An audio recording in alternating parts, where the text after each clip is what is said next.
All right, let's try this again. My computer conked out on me. It looks like there was a power glitch. All right, kids. This week we're talking about magic and masturbation, a forbidden topic. I've gotten a few inquiries about this. Some of them get blocked by the YouTube algorithm, but they go into a special file, like held for review or something like that. So I don't know what it is about those messages that YouTube is blocking, but hopefully it's not the word masturbation, because then I won't be able to publish this video. I don't know. Usually when people talk about drug use, that can sometimes get blocked, but I've never seen it block sexual references before, except maybe this one. So maybe if it seems like porn, YouTube will try to block it. I don't know, so we'll find out. All right, let's start with let's start with the question: can masturbation make you go blind? No, of course not. But masturbation itself is a sort of blind in magic. So yeah, people say, oh yeah, you can use masturbation to stimulate sexual energy and then sort of use it to destroy an old reality and create a new reality, or to use it to get what you want. Aleister Crowley was famous for turning to sex magic as a means of trying to manifest your heart's desire, and by masturbating apparently, or by having sex with someone. Obviously, it's more convenient for people to masturbate to raise sexual energy. Because if you're trying to raise sexual energy with somebody, it's like, what are you doing? That's so weird. So here's the blind. This is a quote from Lama Thupten Yeshe. This is a man, and he's sort of using a little trick here. It looks like he is, speaking out for the empowerment of women, and so yeah, it's not the man who enters the woman, but it's the woman who enters the man. Like the woman has the upper hand, right? No, it's not really what he's saying. But of course, he's kind of playing around with that. The actual thing he's referring to here has nothing to do with the woman penetrating the man, like with a strap on or anything like that. All right, and we'll get to what he actually means by that. All right, so don't worry, guys. You don't need to be penetrated by women, all right? Unless you want to be. Well, first let's talk about semen retention, because I get a number of questions about that.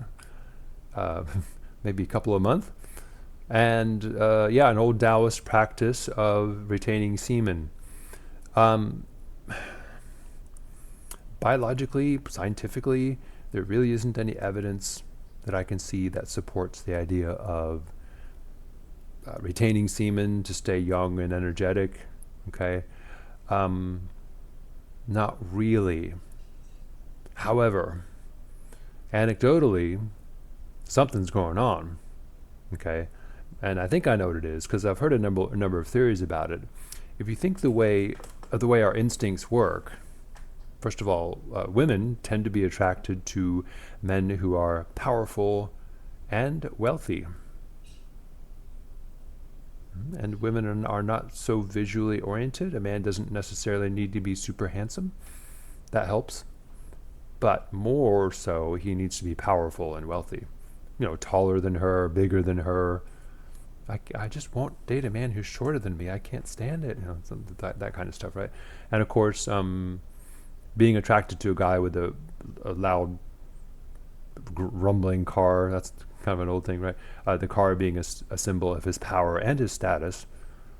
Okay, now for men are more visually oriented and pretty much are looking for a woman who has the traits that show that she won't die in childbirth and that she can also produce enough milk to nurse the offspring, which means wide hips normally and large breasts.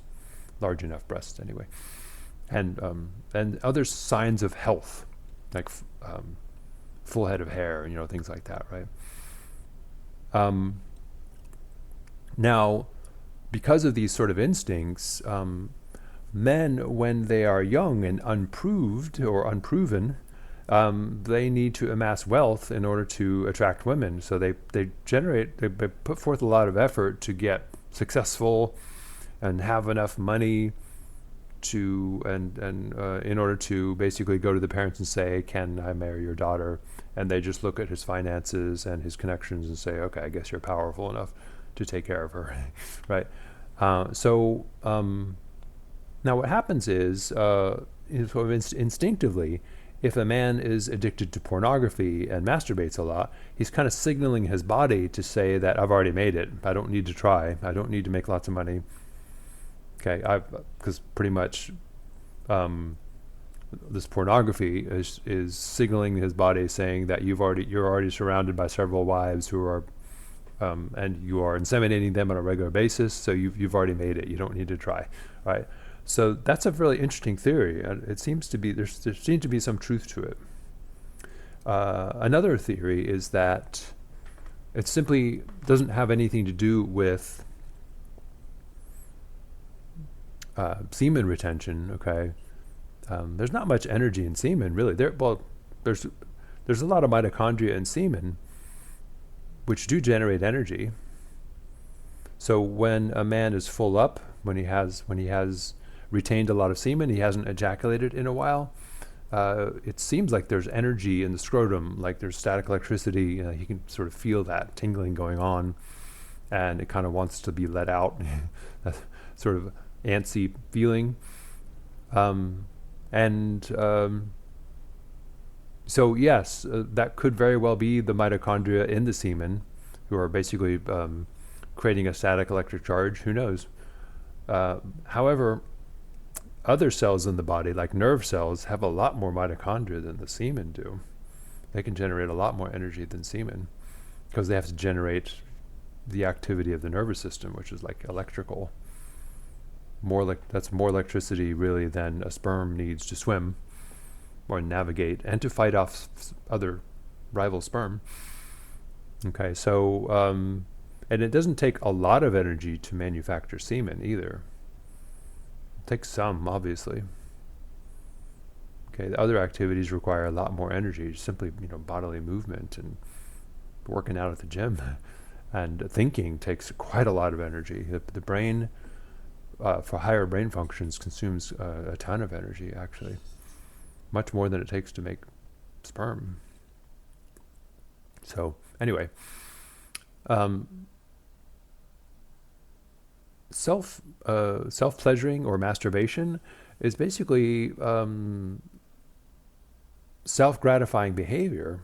It's entertainment. So it really has more to do with dopamine. So when you engage in any kinds of activity that involve incentive to do something and reward, incentive, action, reward, even if you're watching a movie with the suspense that's happening in the movie, that's triggering the dopamine. Okay. Video games are especially good at that. They trigger some kind of motivation, and you work really hard to level up, right? And then you reach the level and say, cool, and then you get the dopamine rush, right? If you keep doing that a lot, then you're producing a lot of dopamine. Fine, your body can do that. But what happens over time is the number of dopamine receptors go down. Because your body is saying, oh, you're making all this dopamine. I guess you don't need as many dopamine receptors to stay motivated. And the number of dopamine receptors declines, which means now you need more dopamine in order to feel motivated, because dopamine is a motivation hormone. So you can see what happens if you're super addicted to pornography and masturbation. Then that could also be part of what decreases the number of dopamine receptors and basically hampers your motivation. Okay, so you got a double whammy there. It's like, first of all, if you're already ejaculating a lot, it's like, well, I guess I don't need to generate a lot of wealth because I've already made it, right? And the other thing is, well, and now I don't feel like doing anything because all all the pleasure seems to come to me so easily now. So there's not a lot of motivation, Okay, so that's probably what's really behind this idea of semen retention. It's really more a matter of being more disciplined and not participating in gratuitous behaviors very much. So I'm sorry to say it, those old conservative values about not seeking too much pleasure, not engaging in hedonism, there seems to be some value there. Yeah. And it really doesn't have much to do with masturbation. Sorry. So, have fun, masturbate.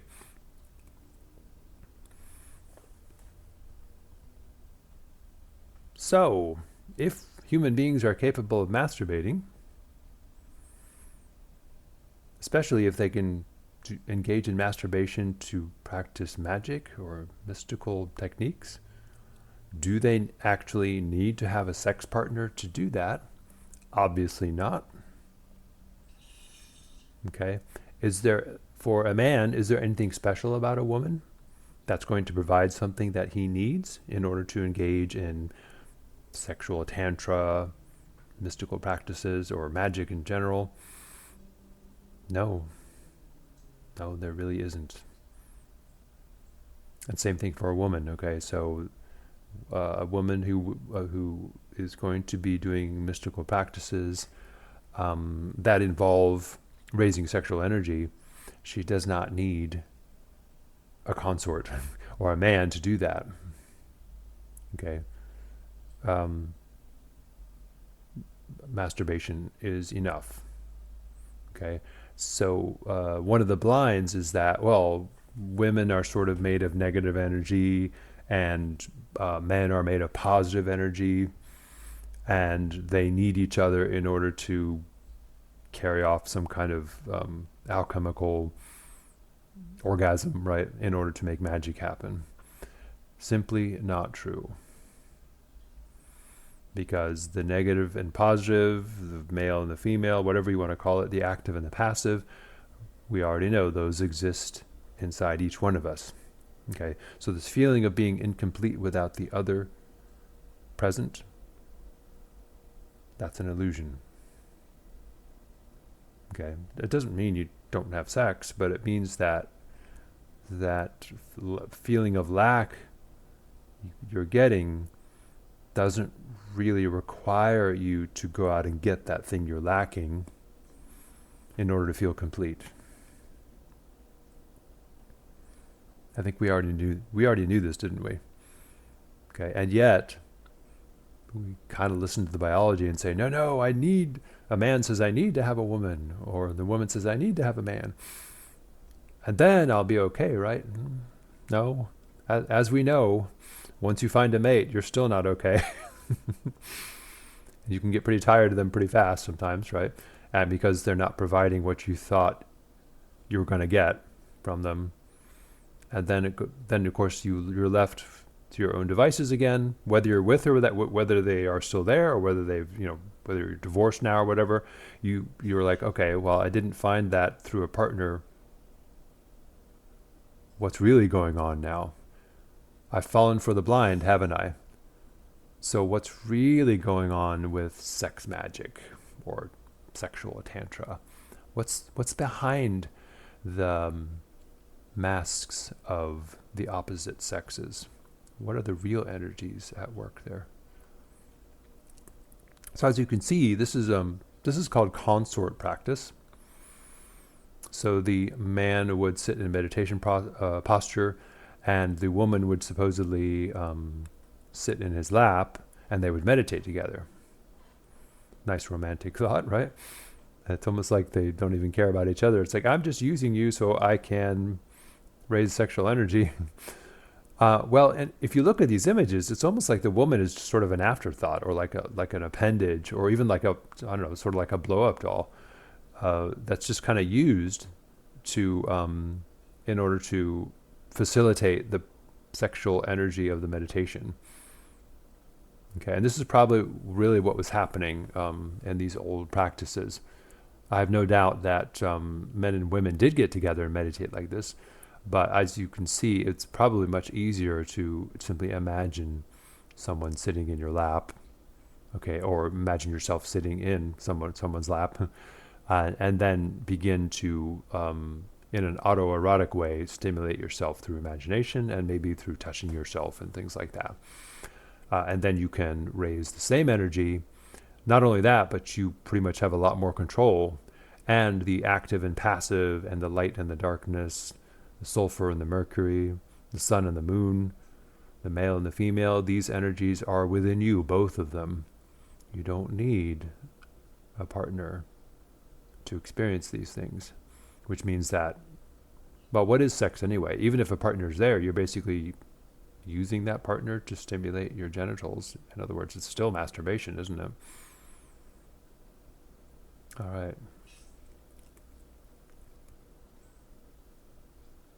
So what's really behind this then? If you can sit there by yourself and do sex magic and sexual tantra, what's the point? Why do it? And why does it work without even having a mate there? To explore this, we go into myths about the creation of the universe. We can go back to ancient Egypt, where we have the god Atum. Before the universe existed, there was only a single divinity, if you could even call it that. Okay, before anything existed at all, there was simply Atum. And Atum somehow got restless. He wanted to create, but of course he didn't have anyone to play with. He's all by himself, so he didn't have a partner to produce offspring with. So he begins to get restless, antsy, horny, so within himself, right, and fondles himself somehow, and then ejaculates the universe into existence. Okay. Some of the myths describe him as spitting out the universe, like spitting out, and that's probably the G-rated version of the ejaculation of the universe into existence. Okay, so the first divinities that created the world came forth from the semen of Atum, who pretty much stimulated himself and spewed them forth. This is not unique to ancient Egypt. We don't need to go into a lot of detail. Let's just go to Kabbalah. In Kabbalah, even, we have the Ein Sof. Before the universe was created, there was nothing but God. God begins somehow to become restless within himself, to play with himself, fondle himself, and sort of space opens up where he can do that, and then he ejaculates into it and creates the universe. Yeah, and some of these Kabbalistic texts, they get sort of erotic and autoerotic in nature. They're not too bashful about it, like basically saying that it's similar to a sort of masturbation type process.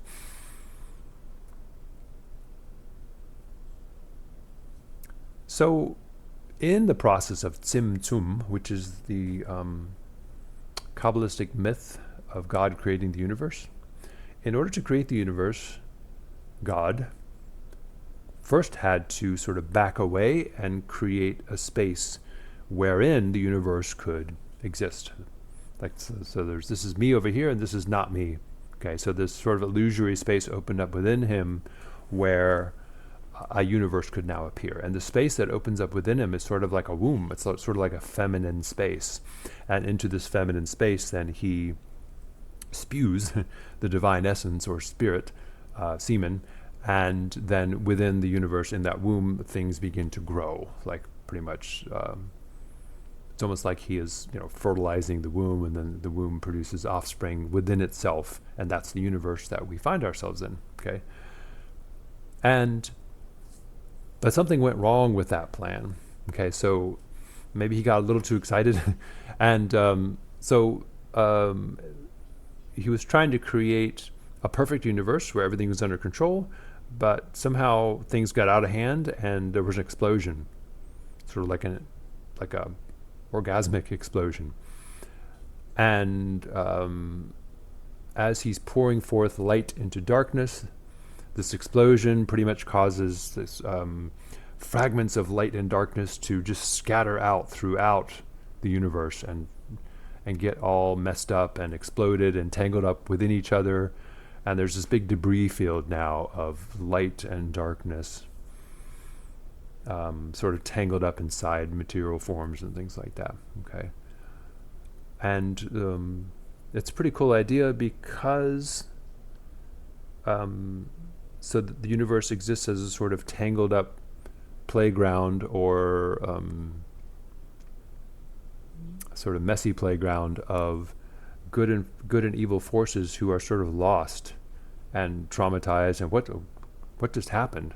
And so all these different fragments and perspectives of good and evil, or light and darkness, or things like that, are now wandering around the crazy, trying to figure out what happened and unite with each other and get back to where they came from.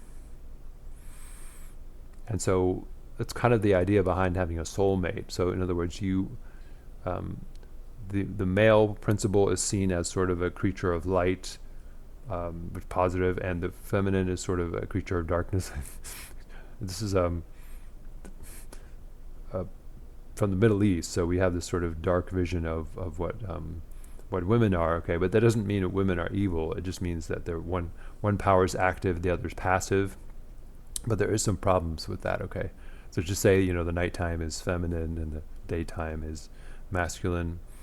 There are obviously some problems tangled up with that association. Okay, but as men and women encounter each other, it's like they recognize the sort of attraction. Okay, so in the Vedantic tradition from India, the bits of light and darkness that got scattered and that fell into separate fragments in the universe, the light was Shiva and the darkness was Shakti. Okay, so the positive energy was Shiva and the negative energy was Shakti. I'm oversimplifying it. Okay, but basically the space outside the universe was Shiva, and everything inside the universe was Shakti. And of course, Shiva pouring his energy into Shakti caused some trouble. Okay, and all these different manifestations of Shiva and Shakti now appear all over the place. There was an explosion, and you got bits of Shiva and Shakti all over the place. Big mess, right? And now we are all sort of wandering around this debris field of the universe, and we are manifestations of Shiva and Shakti. And so we occasionally recognize each other. So it's kind of romantic. The man is a sort of incarnation of Shiva and sees his long-lost Shakti in one particular woman, and we need to unite. And then if we can unite, then we will experience the universe as it was before it was created, basically. Okay, there's a problem with that.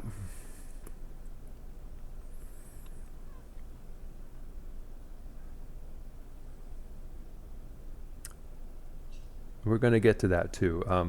Simply uniting Shiva and Shakti in the world is not what it takes in order to establish wholeness again. Okay, so if you see missing pieces of yourself out there, and then you get close to them and rub up against them, that's not what it takes to experience your unity with them. Okay, and I think we know this to be true, don't we? So we think, oh yes, I see my long lost soulmate. You complete me. So if I rub up against you, sort of masturbate up against you, right? Then we will be united, and I will experience complete and utter union again, and I'll be happy forever. And this whole debris field of the universe that makes me unhappy will disappear, and I'll just be back in the bosom of God again, right? Well, We know that doesn't work. So eventually we wake up married and we're like, oh, it didn't work. I'm still me who feels incomplete, and this person next to me doesn't look like I complete her either, and she's disappointed in me because I was supposed to complete her, and I'm disappointed in her because she was supposed to complete me. I think we got it wrong. What do we really need to do in order to get back to that perfect unity of enlightenment again?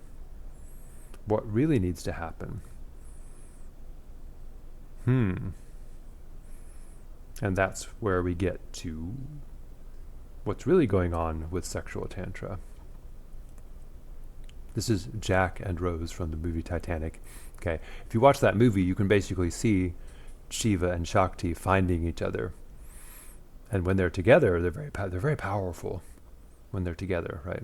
And they're very naughty too, because everybody's trying to keep them from getting back together again. All these dark forces are conspiring to keep them from getting back together again. It's pretty much, the drama of Shiva and Shakti finding each other and then secretly trying to unite so that they can be blissed out forever. And in Kabbalah, when God creates the universe, so he opens up that space within himself, a sort of womb-like space, and then he pushes into it. This is Kether appearing in that space, right? This is Shiva entering Shakti. It's a phallic power entering her, okay?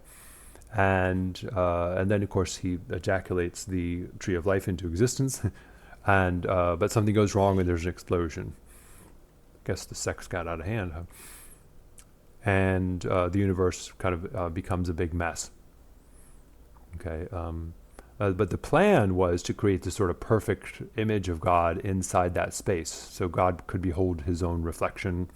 This sort of looks like a face, okay, the pointy little beard on the bottom. But that's not what happened. Things exploded, got messy, and now we're in this scattered universe with all these reflections of Shiva and Shakti all around us. Shiva and Shakti, the male force and the female force, okay? So these are all analogies, of course. And in alchemy, the Shiva and Shakti principles are represented by the sun and the moon. So in alchemy, oh yes, we bring the sun and the moon together and somehow we get some kind of magic and we produce the Philosopher's Stone and everything's wonderful. It's not that simple. Sulfur and mercury in alchemy, okay? Light and darkness, okay? Heaven and earth, even good and evil. This does not mean that women are evil, okay? If you think about the evil there, it's more like the warrior of light goes into the dark cave and slays the evil dragon to rescue the female force from her entanglement or her imprisonment in a dire situation. Okay, and then of course they run off together and are supposedly going to be happy forever because they can unite and then experience their ultimate bliss of unity with God again, right? Well, they live happily ever after, right? So that evil is not necessarily the feminine principle itself, okay? However, part of that myth is that, this can get tricky too, but the male force comes in as a sort of mentor, and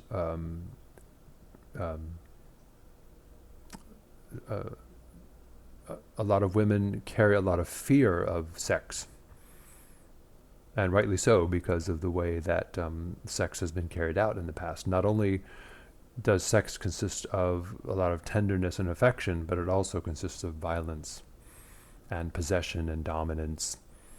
And now I've got you and I won't let you go, that sort of thing, right? So sometimes the male influence can be very positive for the female as well. Teaching her how to experience pleasure, trusting him, things like that, and trusting herself. Teaching her how to pleasure herself, take charge, So there can be a really positive male influence there as well. There's two male influences: the evil dragon who keeps the virgin in the cave and won't let her go, and then the true divine force comes in. Shiva himself comes in and says, "I'm the real deal. That guy's the imposter," and we destroy him or subjugate him, and now we run off together. And I'm the one who's really going to help you experience freedom, and together we're going to go back to heaven again.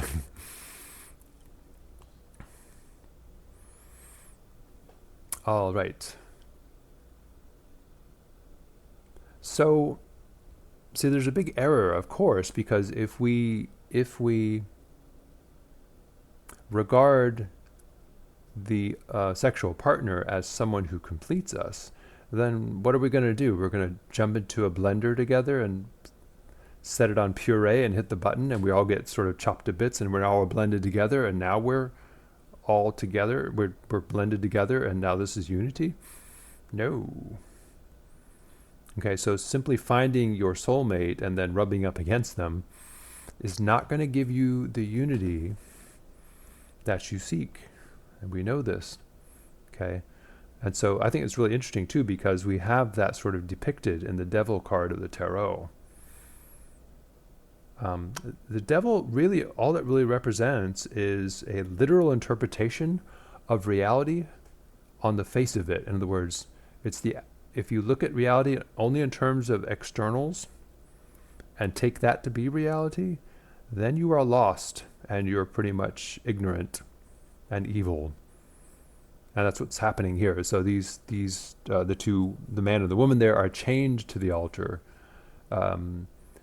And they are stuck in a world of darkness and karma because they keep believing that, well, if we interpenetrate each other enough or something like that, we'll eventually experience unity. We just need to keep trying. Right. And it ain't working. It just doesn't seem to work. And so, but the devil pretty much keeps saying, no, just keep trying. You'll eventually get there. Right? And what do they really need to do? Okay. This doesn't mean that sex is evil. Okay. And so I think it's really cool that in Robert Place's Alchemical Tarot, he presents the devil card as the hermaphrodite. In other words, this sort of monstrous form of man and woman combined in one. It's like, is this what you're trying to do? That's not going to work. So presenting that as the ideal, it's like, oh, if we get together and join into one body, then we'll be happy, right? No, that's not going to do it.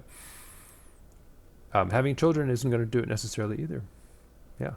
But it doesn't mean you shouldn't have sex, and it doesn't mean you shouldn't have children. It simply means that you need to see what's happening underneath that and beyond all that.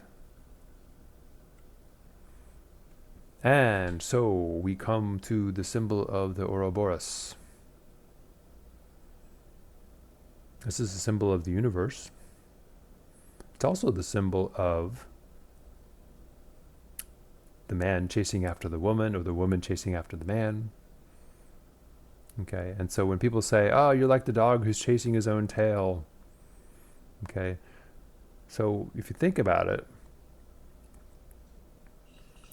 a man who's in pursuit of a sexual partner, he's trying to find a woman to hook up with, right? From a non-dual perspective, that's simply the universe chasing after itself. Okay, so notice how the snake is simply chasing after its own tail. Okay, if we are all part of the same thing, then we don't necessarily need each other, at least not in the way that we think. So running up to my soulmate and touching them and rubbing up against them is not going to make me feel complete. Okay, but running up to my soulmate, rubbing up against them, is going to show me something that, oh, this isn't working. But it is showing me something, isn't it? It's showing me not to rely on that. And so the act of reaching for something that I want, okay, somehow within that very act is the essence of the unity between me and what I want.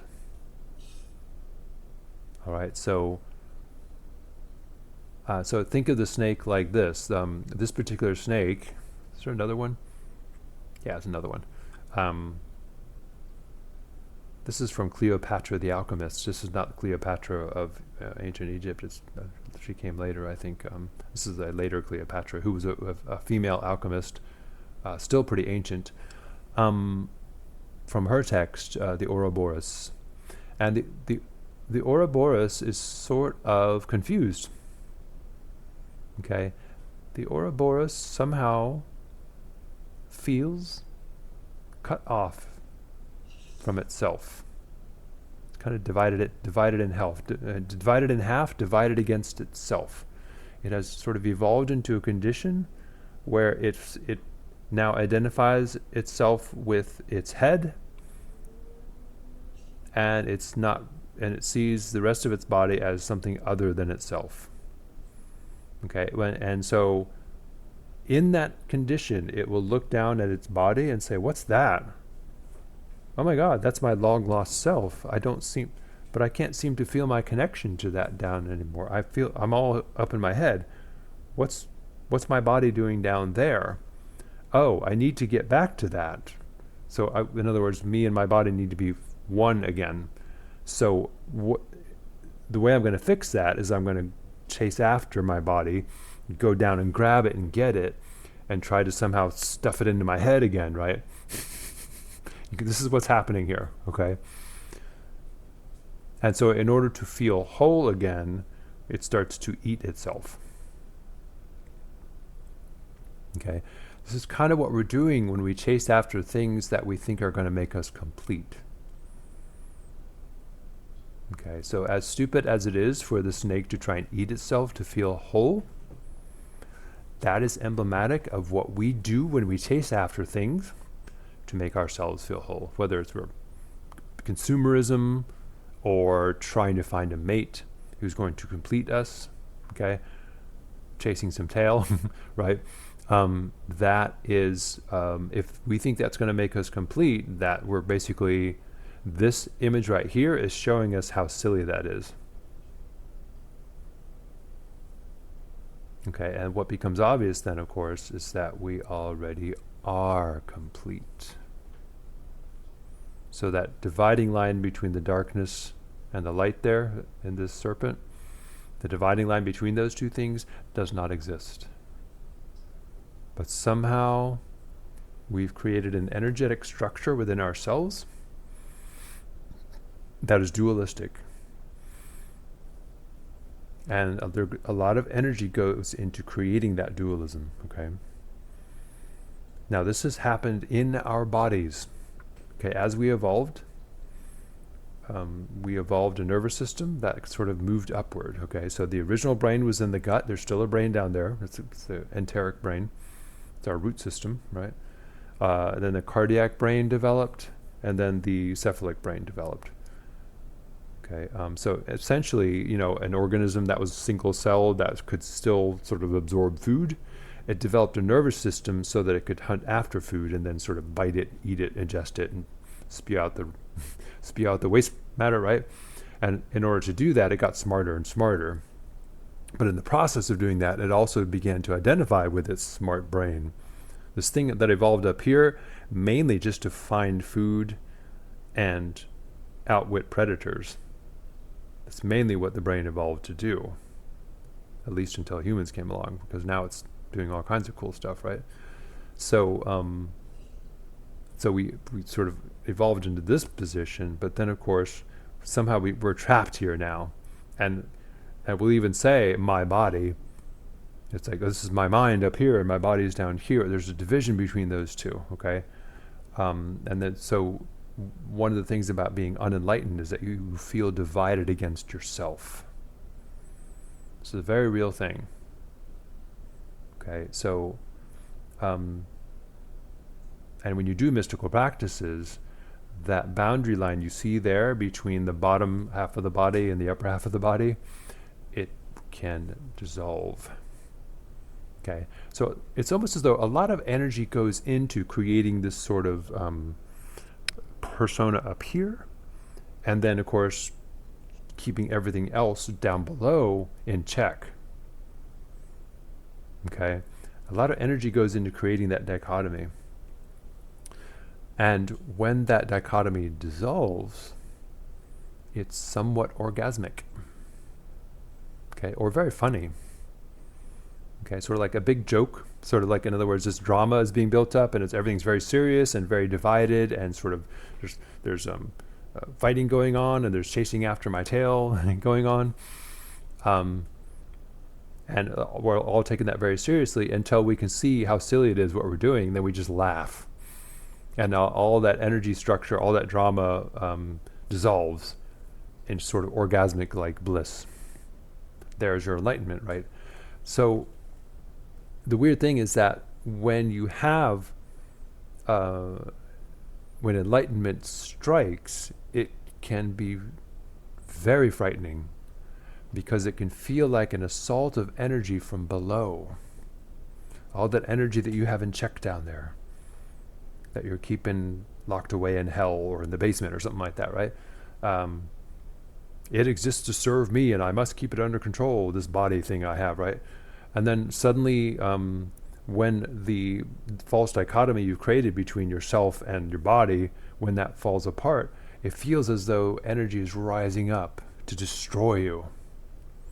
And in a sense, it does destroy you. It annihilates the ego. And it's actually experienced as static electric energy, Kundalini. Usually these attacks, if you maintain a discipline, a very intense spiritual discipline, these letting go attacks, they will happen probably early in the morning between waking and sleep. Okay, so they won't necessarily happen while you're engaged in sexual tantra or things like that. But of course, when you're engaged in sexual tantra, you're raising that energy. Guess what? You're raising the energy sort of up the spine, right? Okay, well, it means that energy that's being kept in check down here is now rising up, saying, let's dissolve this false dichotomy and return to unity and bliss. Okay, and eventually it'll be like sort of orgasmic, right? But at first it feels like you're going to die. It's a death experience. Okay, so this is like the sacrifice of the ego. And when the ego dissolves, it can be very frightening. And the nice thing about after it's dissolved, it's like an eternal afterglow. Okay, and there's so much energy available now because we're not maintaining the separation between the light and the dark, and the upper and the lower. There's no more energy really exerted to create this sort of false dichotomy of control, like the gods of Olympus keeping the energy of the Titans in check down in Tartarus, right? That's not necessary anymore. Okay, so one of the cool things about Tantra is that the phallus can be seen as the entire body. In other words, the penis can be seen as the entire body. Okay, so if you identify as male, the entire body can be sort of this penis. Okay, and so that's why in some of the tantric visualizations you have the energy going up the spine and then creating a fountain at the top of the head, and then it comes down around the body. Guess what? That's a big ejaculation. Surprise, surprise. Okay, and that's so. But for men, that's a pretty cool thing because the same kind of experience they have when they're ejaculating can be experienced through the body. Okay, so it's this unity of the lower and the upper. Okay, but they don't see which they're not really uniting. So in other words, in order for the light and the darkness to unite, they don't unite. They simply dissolve the separation that's between them. They always were united. There's no need to run out and get the other one and chase after the other one. They already are part of the same thing. And when that is experienced, it's a big relief. It's like an orgasm, right? In other words, I never really had to go out and chase after my soulmate. Oh, what a relief. I never was incomplete. Everything I've needed has been here all along. How wonderful. And this is like the eternal afterglow now. So once the ego has died and that separation is gone, there's no need for franticness anymore, or chasing after things that can't give you what you need, and of course you don't need that anymore, because you're just like, oh, I already am complete. Okay, so I'm in a male body, but does that mean I need a woman? No. Am I still attracted to women? Sure, why not? Or if you're gay, am I still attracted to whoever? Then fine, but I don't need that person in my life. It doesn't mean you don't have a partner, though, but it's very nice then, because you don't put any pressure on that person to be something that they can never possibly be for you, ever. And then it's just fun.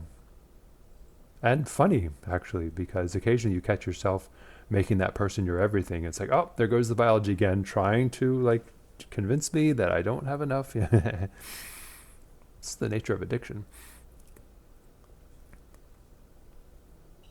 And so when the ego collapses, so you can see this tower as a snake.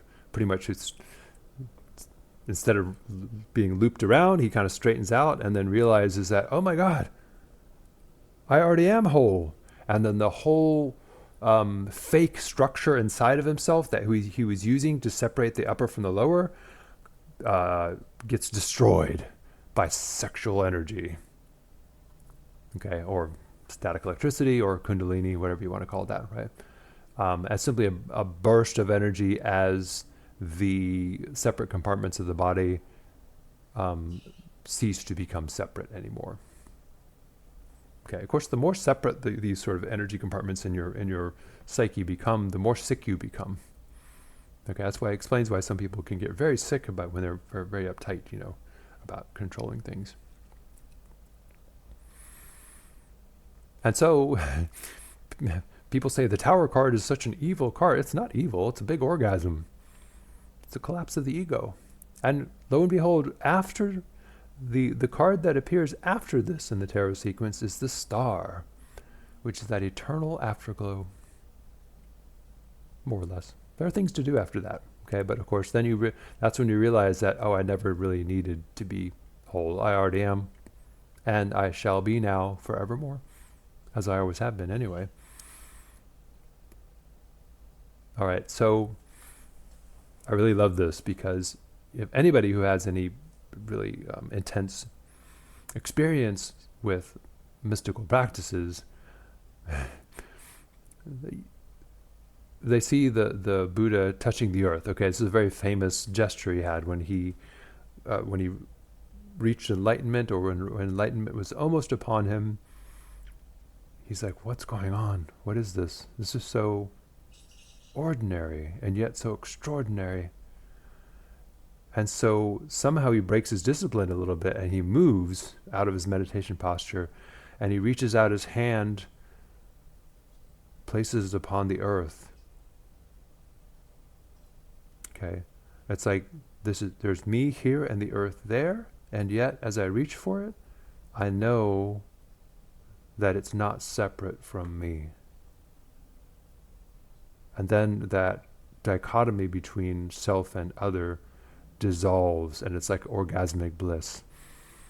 I and the earth, we are one. And yet I'm looking at my hand now, and it's as if we are two separate beings still. How magical that is. And in one sense, this is the sexual act itself.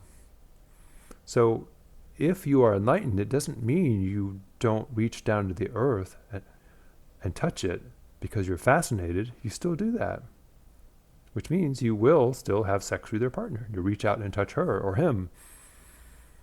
And he might even see that as that now he's fondling the earth. And so how magical. It's almost sexual in nature to do that, to caress the dirt right underneath you and say, this is fantastic. This is the universe touching itself.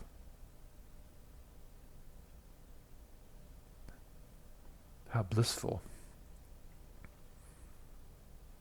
And now you will never see this particular statue the same way again, will you? Because now he's sort of, I don't know, masturbating the earth. Oh well.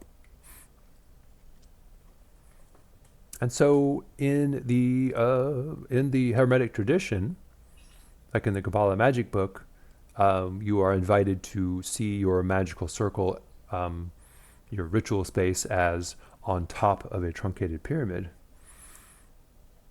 Okay, so remember that when the universe first appears, the opposites begin to manifest, and the primeval mound of creation is one of the first things that appears. Okay, and it has a light side and a dark side. Okay, it has a yin and a yang. It has a dark side of the hill and a light side of the hill, right? And so, in order for anything to appear, there has to be a contrast, right? So we have a dark side of the mound and a light side of the mound. Okay, and the four-sided pyramid is more elaborate. It has its four elements, and they're two active elements and two passive elements. Okay, notice how the four elements, in order to experience unity, the four elements do not need to be ground up and mixed together. Okay, each facet of the pyramid on the four sides here represents one of the elements. And in order to experience the unity behind those elements, you would not grind up the facets of the pyramid and mix them together. That would be stupid. Okay, that would be the error that the Ouroboros is making in trying to eat himself. Okay, all you need to do is realize that these four facets, or these active and passive forces, are part of the same thing, and they always have been, they always will be. They only appear to be separate. And if you're living in both worlds at the same time, the absolute world of truth and the relative world of truth, active and passive elements, right? Then that is bliss. That is sort of the true synergy of magical energy that's behind all this sexual drama. The true energy is really the interplay between the absolute truth of unity and the apparent division of separate things, and the sort of play back and forth between these two realities is like an eternal sort of sexual foreplay thing going on. Okay, so it's like the Buddha fondling the earth a little bit, like touching the earth and stirring the sand there and going, how magical. Okay, and now in the Egyptian myth, that when the primeval mound comes up, the spirit of the divine descends upon it as a bird. Okay, and so it's that this is the magician now. The magician represents the ability of the divine spirit to come down and touch and play. Okay, we have now appeared in the universe as an avatar, let's say, and now we proceed to touch things and play with them. And as we touch things and play with them, this is simply the universe fondling itself, pleasuring itself in all kinds of dramatic ways. Okay, so the same way that you have terrible things happen in a drama and pleasurable things happen in a drama, these things are analogous to the positive and negative aspects of foreplay. It's like, oh, it's so maddening. Why doesn't she reveal herself entirely yet? Oh, well, don't reveal yourself too soon. I like this. This is it's suspenseful, right? So there's even a little bit of maybe aggressiveness going on, or things like, these various karmic forces playing themselves out in the sexual act. All these things are analogous to the universe itself working out its own struggles, or not struggles. It's actually playtime. Okay, so when children play, they only pretend to have dramatic battles and dramatic struggles and things like that, right? Children know something we don't, at least sort of. All right. And on top of this hill, we get more complicated. Okay, so I just want to picture maybe on top of this truncated pyramid, we have a cross. Okay, so The perspective that sees the facets of the pyramid as separate, that persona gets sacrificed, it dies. Okay. And in order to achieve that, though, it does have to engage in the illusory attempt. In other words, the two forces still have to sort of rub up against each other and explore each other to realize that the rubbing up against each other and exploring each other will not actually accomplish that unity. Okay? But however, in the process of discovering that, they realize, oh, the unity is inside both of us, isn't it?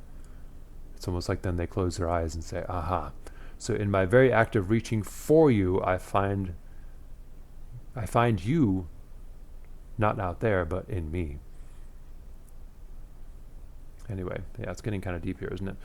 All right, so just as food for further thought, you could see the pyramid, the truncated pyramid, as the alchemical principle of salt, let's say, and then the serpent on the cross here could be mercury, and the cross itself could be sulfur. Okay, but that's a discussion for another time. All right, so you can see that magical energy, sexual tantra, all these energies sort of involve masturbatory, undulating motions, pretty much us caressing things, or God caressing himself, fondling himself, pleasuring himself, in order to sort of lose himself within the illusion of separateness, and then rediscover that he has always been whole, sort of thing, okay? And this is why I think there's an old French word for the orgasm. It's called the little death. So the orgasm we experience in sex is similar to ego death. Okay, but they call it the little death because somehow instinctively they knew, or they know, that it's not the real sacrifice. Okay, so the real orgasm is the letting go of your separateness from the universe or from the divine. Okay, so that dichotomy dissolves, and that's the true orgasm. Okay, and then of course afterwards, the eternal afterglow. As you can see, so the orgasm is not necessarily sexual in nature, as this statue captures. This is the Ecstasy of Saint Teresa by Bernini. And you can see that it's very sexual in nature, isn't it? But of course that angel, that phallic power that the angel wields, isn't really a penis. Okay, but it can be experienced that way. And so you can basically even take on a male lover. A woman can take on a male lover and experience that, the penetration as the energy of Shakti rising up through the body, okay? And this is why it's said that, so when a man practices Tantra, it's not he who enters the woman, it's the woman who enters him, because that Shakti energy down below, remember, Shiva is up here, Shakti is down below. The Shakti energy rises up. Okay, so that female energy rises up, annihilates the ego, and then of course unites with Shiva up here, right? And then of course there's no more ego, there's simply the persona afterwards, okay? And there's a lot more energy available then, because there's not a lot of energy exerted to create division all around you and strife and struggle and control. That's gone. Okay, and that's like the eternal afterglow then. All right, so I'm not sure what the reception of this video is going to be like. I'm not even sure I'm able to post it because of the title. So let's see what happens. Until next time.